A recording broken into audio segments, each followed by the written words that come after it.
He fell from a 10th-floor hotel window and never spoke again. His CIA colleague stayed in the room and calmly picked up the phone. "Well, he's gone." That was all he said. Dr. Frank Olson knew too much. He was involved in programs no one talks about openly. His work touched things that could alter the way we perceive reality. A French town descends into panic. American soldiers under the influence of a strange substance. Some files state clearly, not all subjects made it out alive. Olson's family fought for the truth for 40 years. When his body was exhumed, a real investigation began. This is not just a story about a fall, it's a mystery straining under the weight of uncovered facts. Watch until the end, because the answer is not where you think it is. Don't forget to like, leave a comment, and subscribe. You are not here by accident. November 28, 1953. Manhattan sleeps under early winter fog. In room 1018A of the Hotel Statler, two men share an uneasy silence. Dr. Frank Olson paces near the window. His companion, CIA scientist Robert Lashbrook, watches from the shadows. Something has been troubling Olson for weeks. His wife Alice noticed the change. He seemed haunted by thoughts he wouldn't share. The hotel night manager later describes what he heard. A sound like thunder. Glass exploding into the street. Then silence more terrifying than any scream. When police arrive, they find Olson's body on the sidewalk. Blood streams from his eyes, nose, ears.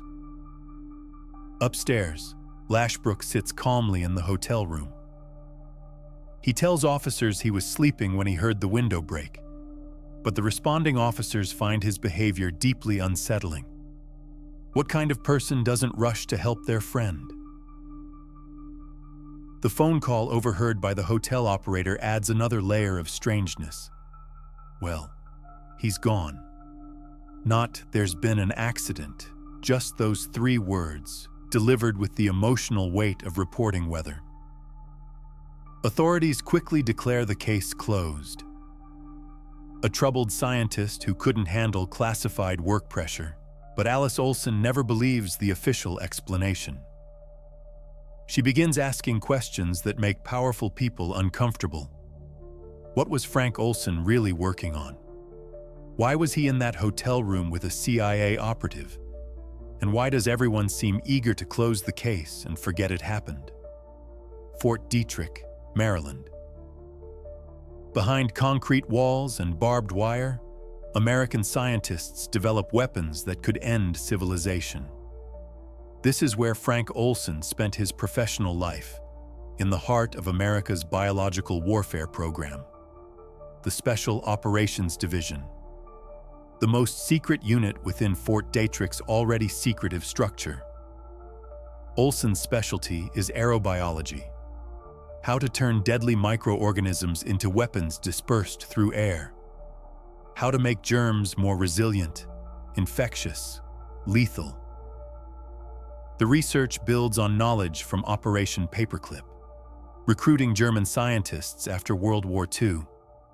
Men like Dr. Kurt Blome, whose sentence for war crimes was commuted in exchange for biological weapons expertise.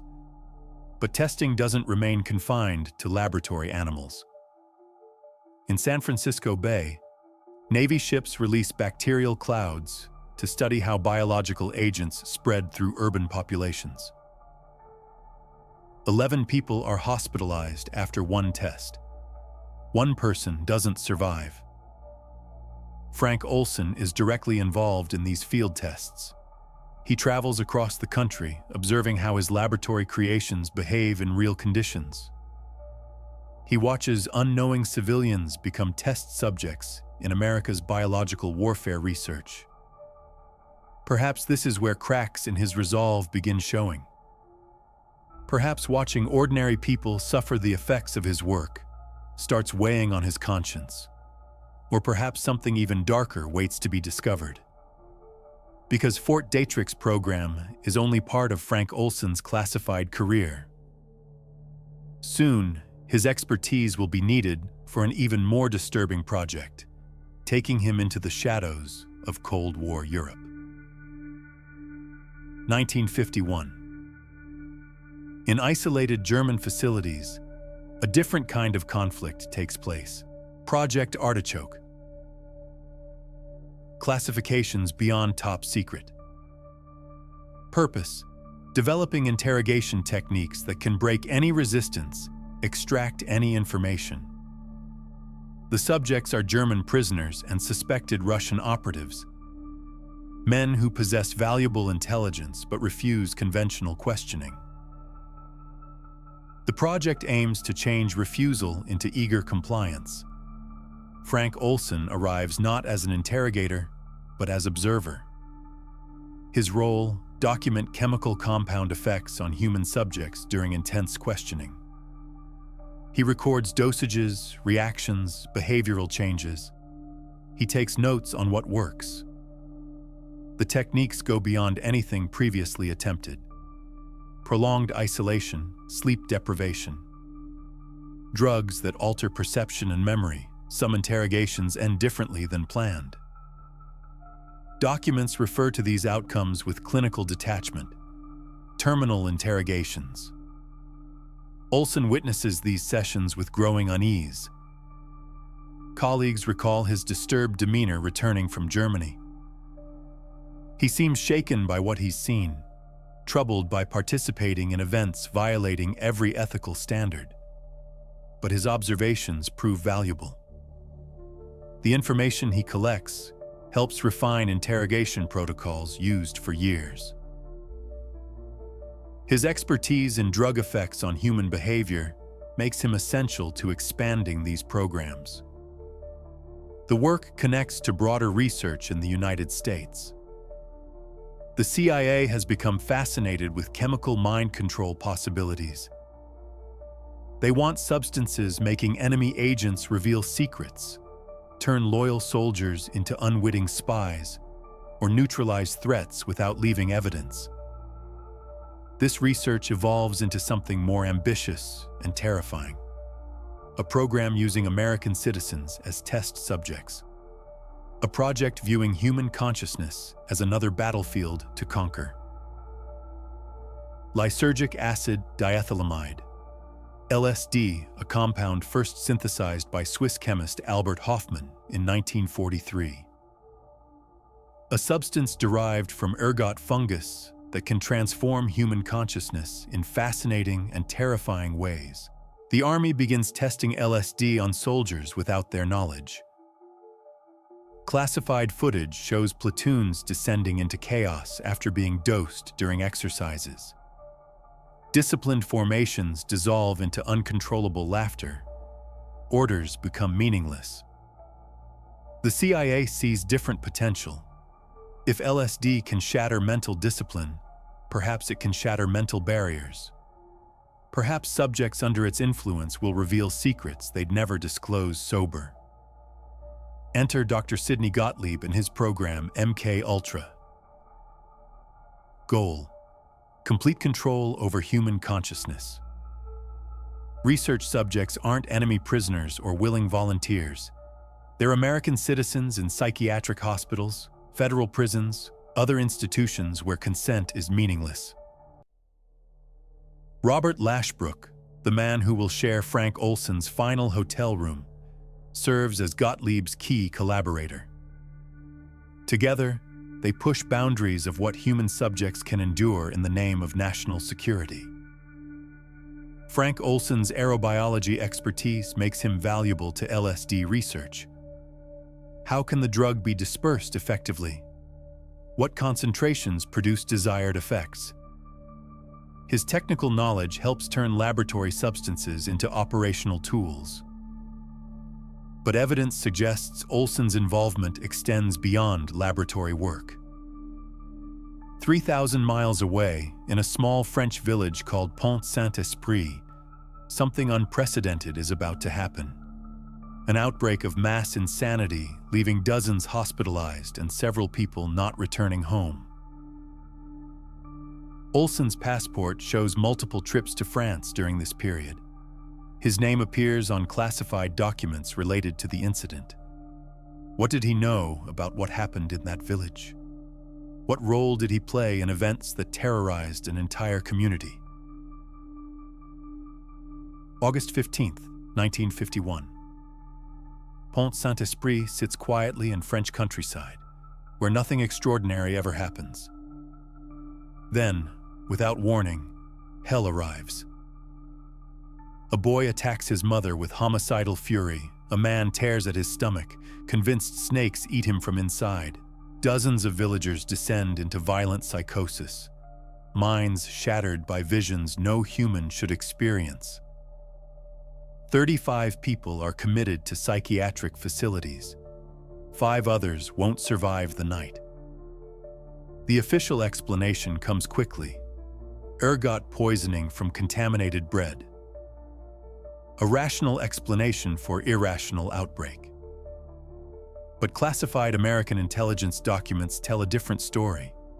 Documents mentioning chemical compounds, field testing, observing effects on large population groups. One report refers to the contaminant not as ergot, but as a synthetic compound. Chemical analysis suggests references to LSD. The implications are staggering. If accurate, Pont Saint-Esprit wasn't natural ergot poisoning. It was a deliberate test of LSD as a weapon against civilian populations. A test using an entire French village as unknowing subjects in American experiments. Frank Olson's involvement becomes clear through passport records and classified correspondence.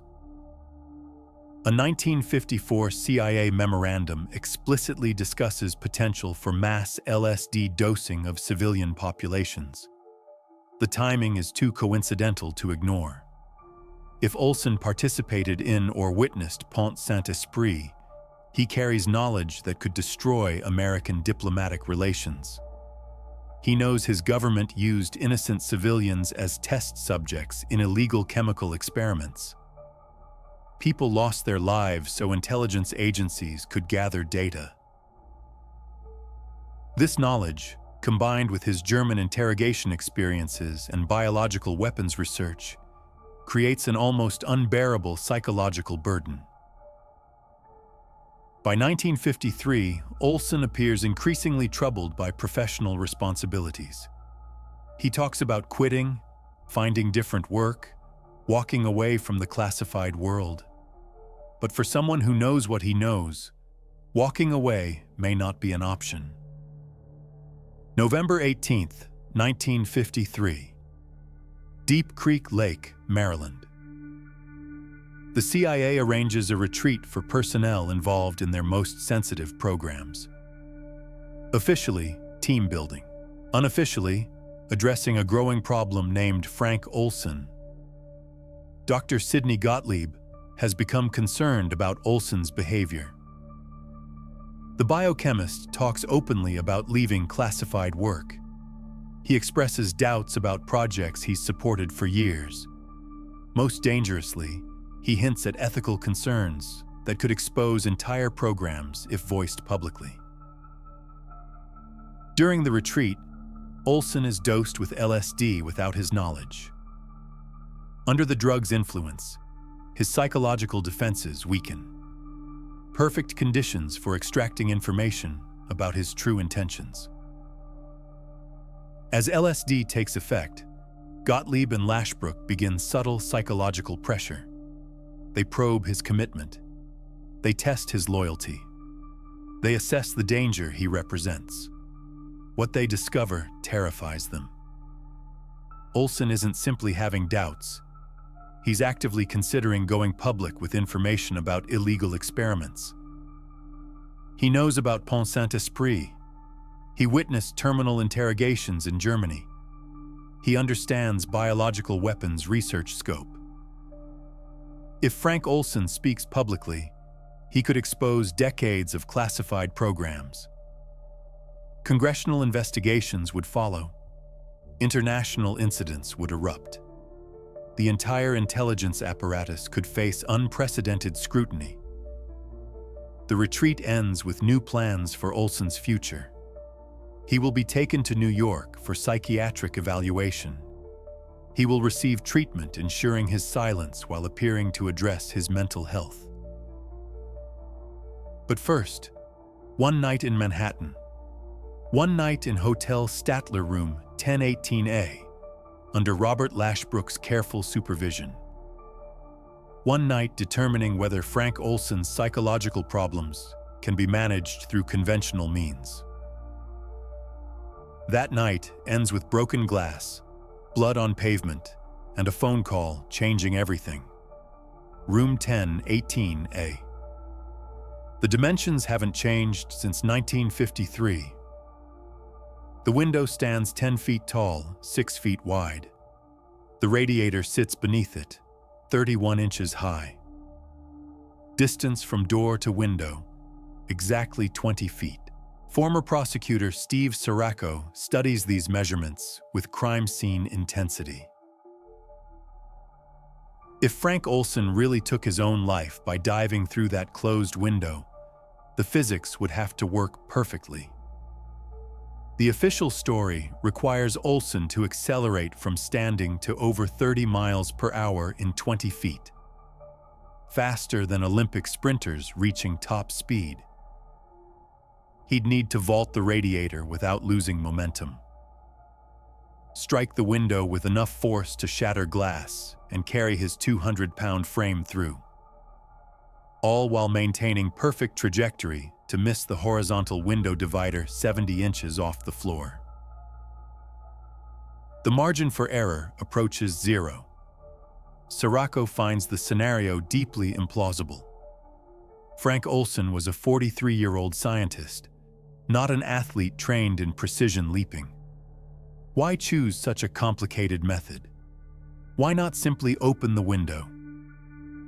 The broken window raises additional questions. Glass fragments appear both inside and outside the room. The pattern suggests impact from inside, but forensic experts note irregularities in how glass fractured and scattered. Robert Lashbrook's presence adds complexity. He claims to have been sleeping when Olson made his fatal leap, but hotel's thin walls and tremendous noise make this claim questionable. How does someone sleep through such violent disturbance just feet away? Even more suspicious is Lashbrook's reaction afterward. He doesn't rush downstairs to help. He doesn't attempt aid or comfort. Instead, he sits calmly and makes a phone call reporting mission completion. The physics suggest something very different from the official story. They suggest a man who never ran toward that window, who never attempted leaping through glass, who may have been unconscious when his body went through the opening. 1994. 41 years later, Frank Olson's family wins the right to uncover truth. Maryland grants permission to exhume his remains for forensic examination. The process reveals immediate contradictions. Authorities told the family in 1953 that Frank's body was too severely disfigured for viewing. The face was supposedly grotesquely lacerated by his plunge through glass. The autopsy tells a different story. Frank Olson's face shows no cuts, no lacerations, no wounds consistent with crashing through plate glass. The pristine condition suggests he never struck glass during his fall. Forensic pathologist Catherine Maloney examines the remains with modern techniques. Above Olson's left eye, she finds a subdural hematoma, a significant bruise consistent with blunt force trauma to the head. The hematoma's characteristics don't match injuries from falls or glass collision. They match injuries from being struck with a heavy object. Someone hit Frank Olson hard enough to cause bleeding beneath his skull. The blow would have rendered him unconscious. An unconscious man couldn't run 20 feet and leap through closed windows. The forensic evidence suggests Frank Olson was incapacitated in room 1018A, then thrown through the window. This explanation accounts for lack of facial injuries, absence of glass cuts, and the mysterious hematoma. It transforms Olson from active participant in his demise into victim of premeditated actions. The forensic team concludes Olson's wounds are not consistent with a fall, but consistent with being struck by a blunt instrument and thrown from the window. 4 decades of accepted explanation crumble under scientific scrutiny. 1953. The same year Frank Olson falls to his mysterious end. In American intelligence bureaucracy, analysts draft a document reading like a blueprint for Hotel Statler events. The CIA manual outlines methods for making terminations appear accidental, techniques for staging convincing scenes, protocols for managing witnesses and evidence. One section focuses on falls from height. The manual notes drops of 75 feet or more are usually fatal. It emphasizes ensuring no wounds inconsistent with falling are visible afterward. Most significantly, the manual discusses having operatives remain at scenes to play horrified witness roles. This eliminates complex escape needs while providing authoritative voices supporting official narratives. The parallels are unmistakable. A fall from sufficient height. Careful attention to avoiding suspicious injuries. A witness present to tell the story authorities want heard. Investigative journalist Hank Albarelli has uncovered evidence pointing to specific individuals who may have carried out the operation. According to his sources, 2 CIA assets named Pierre Lafitte and François Spirito were in New York during Olson's final period. The scenario has Lafitte and Spirito entering Olson's room with orders to escort him quietly to psychiatric facilities where he'd be permanently confined. When Olson resisted, the situation escalated, a struggle ensued. Olson was struck, rendering him unconscious. Faced with spiraling circumstances, the operatives made a split-second decision to dispose of evidence by throwing his body through the window. This theory explains forensic evidence while accounting for operational details, making the case suspicious. It transforms Frank Olson's end from impulsive personal decision into calculated intelligence operation. The manual, forensic evidence, and anonymous testimony all point toward the same conclusion. Frank Olson didn't take his own life. He was silenced because his knowledge made him too dangerous to remain alive. What transforms a loyal government scientist into someone his own agency considers worth eliminating? For Frank Olson, the answer lies in accumulated weight of everything he witnessed. He watched German prisoners subjected to terminal interrogations. He developed biological weapons capable of destroying populations. He participated in field tests using American cities as unwitting laboratories. He may have been involved in Pont Saint-Esprit, where an entire French village was allegedly dosed with LSD. Any one of these secrets would be devastating if revealed. Together, they represent illegal activities that could have brought down entire intelligence programs and resulted in criminal prosecutions at the highest levels. By 1953, Frank Olson appeared to be reaching a breaking point. The ethical contradictions between personal values and professional responsibilities had become unbearable. He began talking about quitting his position and finding work that didn't compromise his conscience. But walking away from Olson's level of classified knowledge wasn't simple career change. He possessed information that could expose decades of illegal programs, destroy international relationships, potentially lead to criminal charges against high-ranking officials. From intelligence leadership perspective, Frank Olson had become catastrophic security risk. His moral awakening threatened to undo years of carefully concealed operations. His potential testimony could trigger investigations crippling American intelligence capabilities.